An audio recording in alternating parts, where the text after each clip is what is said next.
What's going on, Nick and Izzy family? How are you? Happy Sunday to you. Oh my goodness, thank you so much, first of all, for tuning into us.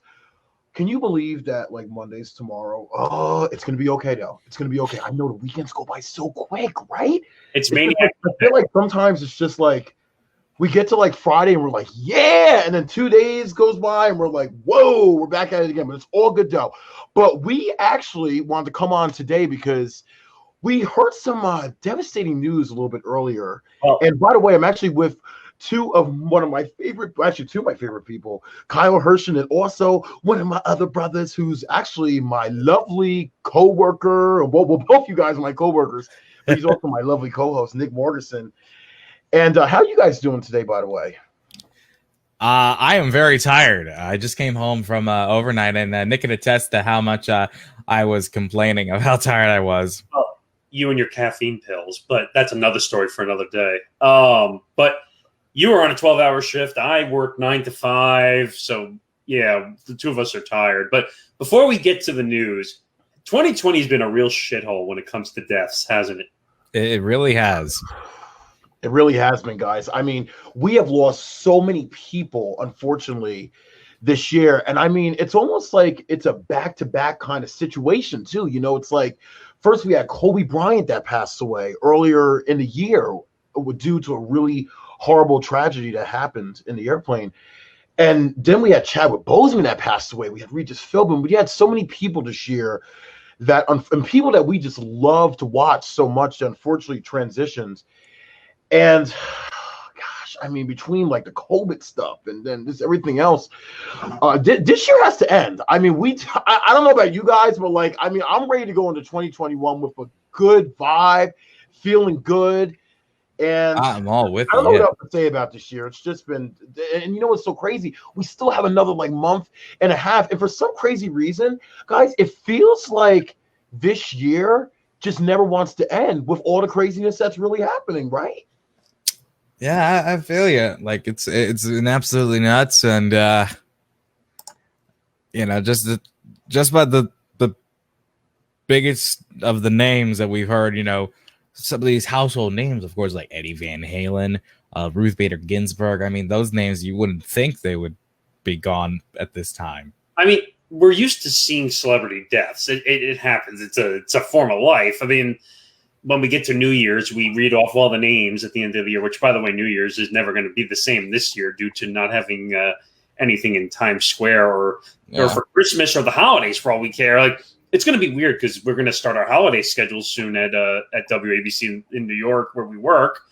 And it's going to be weird not walking around, not seeing people going to the shops and the annoying people with the bells. Oh, the Salvation Armies. Sorry, I didn't mean it offensively in that way. Let me clarify myself. They're not annoying. It's just when the people ring the bells a million times. Ding-a-ling fucking ding. Exactly. And You guys. give me $1. And I'm like, okay, I understand. I know, I get it. But it's just going to be weird walking around the city towards the end of the year because there's going to be nothing going on. So. You know the craziest thing I've seen with one of those Salvation Army collections? This guy didn't have a bell. He had a trombone. Excuse me? He was playing a trombone. I'm going to see if I can find that picture. It was on my birthday. I went to a Hobby Lobby, and this guy was playing the damn trombone instead of a bell. But now, I got to tell you, though, family, we had some really unfortunate news going back to the opening of the show that, our beloved, and I mean, one of, I would say just America's, probably not even just America, just one of the world's most beloved television icons, AlexTrebek, has unfortunately passed away earlier today at the age of 80 years old. Now, he actually has been dealing with pancreatic cancer, and he made a really big announcement about that last year. And I gotta tell you though, it's amazing to me though, guys, how much courage and how much strength and how much positivity AlexTrebek just had, because he was somebody to where, I gotta tell you, if I was in his position, I don't think I'd be able to go on national television and tell my fans and be like, hey, I have this kind of cancer and I just need you to pray for me. Because I give him so much, like, just my love and my praise for that. Because I mean, he was just that was, to me, that was so brave for him to go out and do something like that. Well, and let's remember something, and we've been seeing it in his recovery process, dealing with stage 4, which is hard emotionally, physically, mentally, and he was still taping shows. And if I remember correctly, Kyle, you probably would know the answer to this out of the three of us, but wasn't it true that he was taping in October still, and he was taping shows all the way up to the end of the His last tape date was October 29th. Okay, so that was the last time he taped the show. Right, wow. So he was technically taping all the way to the end in a sense. So he was going and taping, and what's so unique about this situation is you don't get people who stay in one position for 10, 15 years. That's a lot for today's times. Now, how long was he hosting Jeopardy? Like 20, 25 years or more? 37. Yeah, he was hosting Jeopardy for a really long time. And I mean, I'll never forget, actually, the first ever show that he hosted. And there's a video on YouTube if you want to check it out, actually.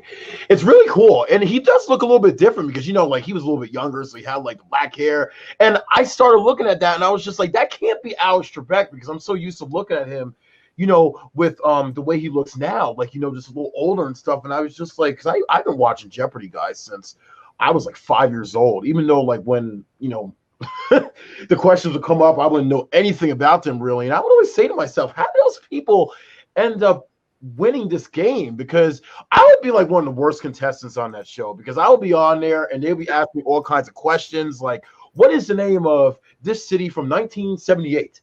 I would probably be like, I would lose my turn like every time. I wouldn't.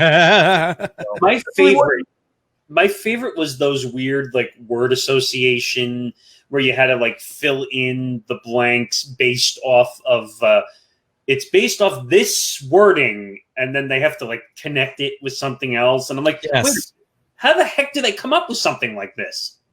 The writers are just that good. I mean, one of my favorite categories they did was actually during the greatest of all time tournament. It was before, during, and after. I love that category. It threw everybody off so much, and when they got it right, you just heard the audience just go into a big ovation. Well, because you're almost thinking like three answers in a sense in that type of thing. Yeah, right? That's basically it. Yeah. So it's bizarre. Some of the categories I would like, well, because I'm a giant sports nerd, those are the ones I look forward to. But I don't know. Like, what were some of the weird categories that you liked from the time of Jeopardy besides that one? Definitely the rapping categories. Anyone that involved Johnny Gilbert. Yes. Oh, yes. Because, they would have Johnny Gilbert sing today's hits. And at one point they did, he did the Single Ladies. He's like, if you like it, then you should have put a ring on it. Oh, oh, oh, oh, oh, oh, oh, oh, oh, oh, oh. I'll tell you, Kyle, that was amazing, like how you just did that. Oh, oh, oh, oh, oh, that was like really good. That's literally how we pronounced. That's literally how we enunciated it. I mean, that's all Johnny. Let me tell you something, though, Kyle, because he is one of probably the biggest game show people I have ever met in my entire life, because I'm obsessed with game shows, too. Like, I love Wheel of Fortune, and I love The Price is Right. The Price is Right is personally my favorite. You're in that Facebook group, right, Izzy? I am, yes. I'm in some kind of Facebook group about like the ultimate game shows or game shows from like the 50s or 60s. It's some kind of group though, because Facebook got all these like cool little groups now too. Wait, who's that guy? Who's that guy that the group is made after? Remember you showed me it, Izzy? Oh, I believe it's actually from. Well, I actually have a friend on Facebook. His name is Randy West. That's it. Oh, Randy West. Oh God, that's a small world. Yeah, that's who I'm talking about. Didn't he take over on some of the shows after? Nah, he was. You ever heard of Johnny Olson? Oh yeah, yeah, the original Price is Right announcer. He essentially become his protege. So he basically is his estate has his legacy and all that stuff. And Randy's been on countless other game shows. He announced for The Price is Right when Rod Roddy passed away. He was doing supermarket sweep at the very end. And he also did like warm up. He's like the warm up guy for The Weakest Link, with the original one with Ann Robinson, which I like, by the way, a lot. Yeah. I don't like the new one, by the way. Yeah. But you know, Randy did a lot of stuff, and you know, he's still doing stuff, and he gets paid chump change for it. But now you can see him do Price is Right, the stage show. Oh, right. Phenomenal job, I think. Yeah. Wait, that's the one with Newton, right? You're talking Yes, about? the one with Todd Newton. Okay. But what was it? On Supermarket Sweep, David Rupert would always say Johnny Gilbert's name or whoever was the announcer. Is that how that went? I used to love that because I love to know who the announcers are. Well, it's weird that Johnny Gilbert really became a big name in the voice side. And looking at someone like AlexTrebek or a Pat Sajak, who, if most people don't know this, but Pat Sajak, I think, was a weatherman before he started in game shows, right? In Chicago, yeah, he was a weatherman in Chicago, and actually, he got his start in radio while serving in Vietnam. Right, and Trebek, I think he started in Canadian radio, right? He started he started Canadian radio, and then moved on to I think it was either CTV or I don't know what the Canadian like government station was at the time. He was hosting like a high school quiz show, I think. Yes. Oh man, I forgot the name of it. But I know exactly what you're talking about. Then eventually, you know, when American Bandstand became a big thing in America, Canada decided to try it out with a thing called a music hop. I did not. And you know, it was so cute. You see young AlexTrebek and do a little shimmy when he came out. You know, it was odd though that AlexTrebek kind of looked like Weird Al back in the day with the weird hairdo and the mustache. Well, he was probably the first game show host since Groucho Marx to have a mustache, and that's why people went with him, because, you know, he was young. He was that show we were talking about, the Quiz Boat, Reach for the Top. That was the name of it. Oh, yes. But there were some odd times. Like, he hosted some odd game shows before he actually got to Jeopardy, though, right? Yeah, the first show he did in the U.S. was called The Wizard of Odds. I'm not sure what it was about, but it only lasted a year. And then he did a couple shows. He did a game show called High Rollers, which lasted a few years. He did, I think he did Pitfall, Battlestar. I'm not sure if he did Battlestars. But then in 1984, that's when Merv Griffin, you know, gave him the call. Said, hey, we're bringing back Jeopardy. We want you to host it. See, most people didn't know that it actually went away and it came back. That's what's that a lot of people didn't realize is that Jeopardy was a television staple for 11 years in the mid 60s to the mid 70s with Art Fleming and Don Pardo on NBC. And you know what's funny? The studio where they taped Seth Meyers, that's where they taped Jeopardy in the 60s. Wow. No idea. Holy moly. It's like whenever you would go to 30 Rock or whenever they open it to people again, you'll see like the history of, you know, what show taped where. Right. And you know what's so amazing, actually, too, guys, is the same happened with Bob Barker, too, because he was on a radio station in California, in Los Angeles. You and I talked about this, actually. This is a good story. We did, yes, brother. And so this was back in, I believe, in the 60s, yes, because The Price is Right started in 1972 when they rebranded the show. Yes. So Bob was on the radio, and there was a guy named Ralph Edwards who, at the time, back in the 60s and the 70s, he was an executive producer. He was in a really high up position for CBS's daytime television for game shows. So he heard Bob on the radio, and it was like one of those situations to where he was just like, wow, I really like this fella. He sounds amazing. So he called the radio station, got the call letters, and he was like, hey, I want to speak to Bob Barker. And they called Bob down to CBS's game shows where they tape it in Los Angeles, California. I believe it was at Studio 33 or CBS has a whole center down there. And when they got down there, they loved Bob Barker so much to the level to where they were like, hey, and he went on a couple auditions, and we were like, you know what, we want to hire you to host True for Consequences. So he went on to host that show. And then what happened was he actually started working Ralph Edwards with a guy named Mark Goodson. And Mark Goodson was one of the founders of The Price is Right. And Mark Goodson actually heard Bob and saw him on TV too. And he was just like, you know what? We have to do, Ralph. We got to get that man to host The Price is Right, because I think he is going to be such an amazing person for the show. So he ended up hosting The Price is Right in 1972 all the way until 2007. Bob Barker went from being a radio host in Los Angeles, California, all the way to a television icon for 50 years. He was in television for 50 years. He hosted other shows besides The Price is Right.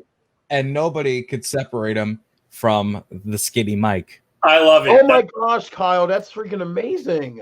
Is that a real one, or what is that? This is a real Sony skinny microphone. This isn't the exact one that Bob Barker used. But this hasn't been made since the 70s. Damn. And this still works. This still works, and it's perfect. You know what's amazing? You know what's unique about these game shows, like I was starting to say, is that guys like Bob Barker, Pat Sajak, Alex Trebek, who we're talking about, unfortunately passing away, these guys work, when they gain a reputation, they stay on their shows for many decades because they built such a reputation with the audience.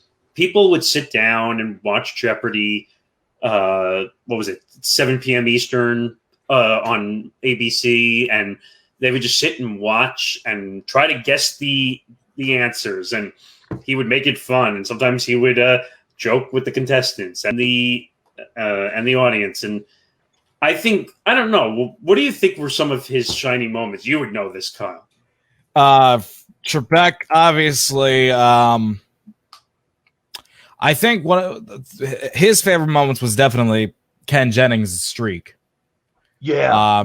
And ever since, Ken stopped, his run, they became such good friends. And I don't know how true this is, but you know that Ken was hired as a consultant producer this season for the show. I think they knew his time was running out. And I think what might happen, I know where you're going with it. Yeah, Ken might be the new host, but I can't really comment on it because I don't know. Right. I mean, it's kind of early to even be thinking about that just after that. And they even announced that they're not even looking for a new host at the moment. Well, isn't it true that Trebek came out when he was possibly going to retire 2 years ago? I read a story that I think the Los Angeles Kings announcer was one of the choices, and then some lady from CNN, I guess. Right, because I think on ABC they had a show which I really liked, and it went away. I think it was called 500 Questions, I think was the name. Yes. Yes, 500 Questions, yep. That was Richard Quest, right? I think. Yes, I think that's what it was. And he was, they seemed to like CNN guys hosting trivia shows. I don't know why, but that's just the way they go. But I don't know. I think they need to get away from like the serious, I don't know what you would call them, news people, and go to somebody that just can have fun with it. Like Trebek was not like your serious news guy. He just happened to be a presenter, a radio personality, a TV personality, and he just fit. Yeah. And ABC just announced this. They're having a special 2020 just for Alex tonight at 10. So it'll be interesting to see what they're probably going to be like rehashing old clips of, interviews and stuff. Right. But, the fact that Alex was something different. I mean, because he didn't look like the typical game show host, with your well-kept hair and your clean-shaven face. No, this guy fully embraced the disco and hippie movement. Well, that's why people made fun of his mustache back in the day and the weird hair, and because he didn't care. Yeah, and plus, you couldn't believe how much controversy he got when he shaved it off in 2001. Right. And I was devastated he shaved it off. But, I mean, obviously, like, what do you think? No mustache? or mustache? I would say probably he has to have the mustache. I mean, AlexTrebek is just, I feel like, known for that mustache. Now, Kyle, I would love it if you could put up your whole amazing, and I mean, brothers and sisters, this is phenomenal when you see this in a second. Kyle has this Jeopardy board that you created, right, pal? And I mean, it's like, wait till you see this in a second when he puts this up. Yeah, everything I made in this PowerPoint, I made it from scratch. The only things I made off PowerPoint were the dollar values. Those were made in Photoshop. So that's phenomenal. Take a listen. Well, actually, yeah, a listen, and also take a look at this too. Look how awesome that is. I modeled this from the old late 90s set, because obviously, I grew up with what they used to call the old pink set with the squares and stuff. They called it the sushi bar. Really? Yeah. Because the contestant walls kind of look like what you would see at a sushi bar. I love this. I was telling Kyle before we got started here that I felt like I was really inside the studio playing Jeopardy, and the clues popping up and showing the categories, having the introductory open, which I know that's nerdy, but maybe you could show that for 5 seconds just so people can see the intro. Let's see. Nope. Go back. Watch this. Hang on. It literally looks like the TV open, which is unbelievable. Just watch this for a second. From the Sony Picture Studios, this is Jeopardy.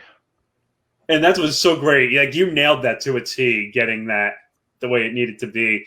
And it's like, let's say I'm Alex. Okay, let's go to work. I love one daily double hidden in these categories. I have never seen anything like this in my entire life, though. I mean, look at that. Yeah, Hershey's, 1970. Cowboy Talk. What city are we in? TV cartoons. And finally, for your eyes only. Okay, Nick, make a pick. All right, let's go to work. He would always say that. Let's go to work. But pop up a clue, because that's how cool. You have it down to a T. Sure. Let's do. I'm not sure if I completely wrote all the questions out, but let's do TV cartoons for 100. Okay. Insert clue here, and be sure to add all your text within the square. Okay, and when you're finished with it, it disappears. Wow. Cool. Hershey's for 200. In addition to candy, Hershey's also makes Ludens, a brand of these. Cough drops. Right? What are cough drops? Phrase it in the form of a question. You're right. What are cough drops? Okay. And if we wanted to cue a daily double. That's awesome. That really is cool. And I think a clue's in here. Let's check. Well, I didn't click on it right, so we won't see the clue. So, plus, there's also a hidden feature in here. If we wanted to go to Daily Double Jeopardy, there's this little square up here. Click. That's awesome. And you got to show. Can you show them Final Jeopardy? Because that was really cool, also. Yeah. Let's see. Let's get rid of these categories. Yeah, I didn't finish writing this, so dink. And the Final Jeopardy category is Final Category. and here's the clue. Final Jeopardy clue goes here. But 30 seconds. Good luck. I love that's what I love. That's so cool that you actually have the dimming of the light and you have the clue. And I'm like, this is so awesome. You can tell this is a true Jeopardy fan. I tried to make this as accurate to the show as I could. Kyle, you have to send this to them. I mean, you really do, brother. This is just, I can't even, I thought I was really just I guess you say articulate with making stuff, because I actually, and I got to show you guys this one day too, is I built a Walmart behind this couch over here, and I'll show it to you one day actually. No, but wait, this actually gets better. Look at the credits. I even did the credits. You did that too? Oh, you did the wardrobe thing. That's awesome. Oh my gosh, Kyle. Look at this. The KDKS show, home games are Towton City, 77 W. I saw Fremantle, which is yeah. the big production company. That was just a big shout out to some of my friends. Yeah, but Fremantle did a lot of the game shows, right? Yeah, they did. Yes. That's awesome. I love how you got the wide angle also, like when they go out for the credits, which is God. You can. No, it's like watch the end of the credit sequence. I even put in the little Columbia TriStar thing. Really? Oh wow! Distributed by King. Oh. Kyle, you are freaking awesome. Like, you really are such an awesome person. Like, it's so funny too, because, I just met you like a couple months ago, and Kyle was working with me on a couple of our shows on the weekends at the station. And when he started telling me about how he was on Wheel of Fortune and now he was so into game shows, I said to myself, I was just like, he's going to be somebody who, like, I'm going to love to talk to all the time, because, like, we just both love game shows. So we're like game show nerds, Kyle, pretty much. Yeah, it's really a small world, and I think it's great. I think it's great that game shows exist and that there is a community. But unfortunately, like we said, we're sad that we see AlexTrebek go, and he was someone we watched every night. And it's weird, and I hate to think like this, as you would say, that now that with Trebek gone, now you have to be kind of afraid for Sajak because of all his issues that are going on. Right. Well, the only issue he really had was that blocked intestine. Other than that, he's still as sharp as a tack. He's high risk like all the others. Yeah, that's true. And I totally understand that. I don't know how they really can't do the game shows at this point. I mean, we saw that they did Price is Right in prime time and Let's Make a Deal in prime time, and it was kind of weird. By the way, I do like Wayne Brady as the host of Let's Make a Deal. I think Wayne Brady as Let's Make a Deal host, I think that was probably the greatest thing for that show. Honestly, in my opinion. Now, what do you think about Drew Carey? Yes, no? At this rate, I've come to really love Drew Carey. Now, unfortunately, this is going to upset a lot of the game show purists, but the show needed a huge upgrade when Bob Barker retired. I mean, they were using the same wooden set pieces. They were giving away grandfather clocks. What 20-something-year-old wants a grandfather clock? I gotta tell you though, Kyle, I personally, when it comes to The Price is Right, I like the old set though. I don't know what it was. I felt like it was just like so original and so like natural, because Bob Barker, to me, when it comes down to The Price is Right, he just like made the show. You know what I mean? Like, I don't know what some people, when it comes down to like certain television programs and like radio shows and things like that, they just like make it. Like when you like hear of The Price is Right, the first thing that a lot of people think about is, Bob Barker and those beautiful models like Janice Pennington and Holly Holstrom and all those people. And, it's just so like, yeah, it's such like a different kind of vibe, I feel like, with The Price is Right now. And don't get me wrong, I love Drew Carey as a host too.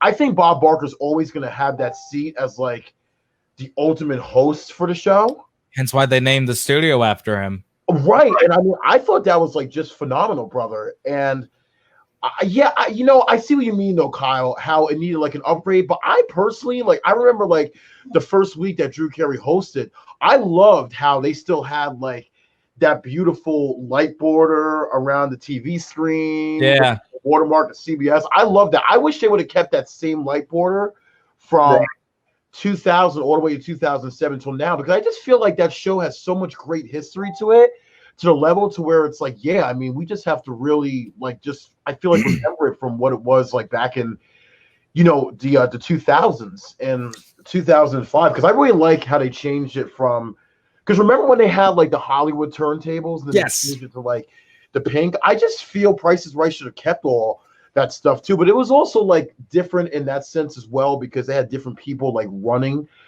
to show, and now they have different producers. It's very retro now too. But one thing I got to tell you though, guys, with The Price is Right, that I think they have to go back to eventually when everything with the pandemic calms down. I think they have to bring the audience back. I mean, I think that's not even just The Price is Right. That's like all shows. Make it safe though. That's the problem.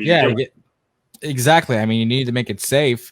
But without an audience, there is no thing as The Price is Right. But you know who we should bring on here at some point? His name is Roger Dobkowitz.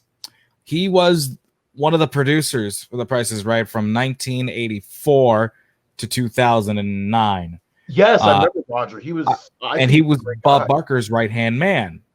That would be fun to kind of talk and pick the brain of somebody who worked with Bob. Because I interviewed him a few years ago, and he was so cool and everything. And he wrote his thesis, his senior thesis, on game shows from the 40s to the 60s. That must have been a fun project, by the way. But I just want to say one thing. I really like Drew Carey. Well, I'm a little biased because I watched Whose Line Is It Anyway growing up. I love that show. that was my favorite show growing up. I kind of think they destroyed the show after it went off air. I do like Aisha Tyler, but I don't. I was always a Drew Carey fan at heart. It felt more natural with Drew. And also, Drew Carey would take part in the games at the end. Aisha, I don't know. You don't see it, but we're kind of running a little bit short on time. I just want to finish this up and just say final thoughts on Trebek. What do you think? I think Trebek will be known as probably one or not even or probably the greatest game show host of all time. You really can't compare anybody to a guy like Alex Trebek. Nobody has come close to reaching his level of talent, his enjoyment for the game. That was the biggest part. He enjoyed taping Jeopardy, and I think that's what really set him apart from everybody else. And also his dry humor and his condescending nature. I mean, there'll be some points where he'll be all serious and then he'll crack a joke, but that was just him.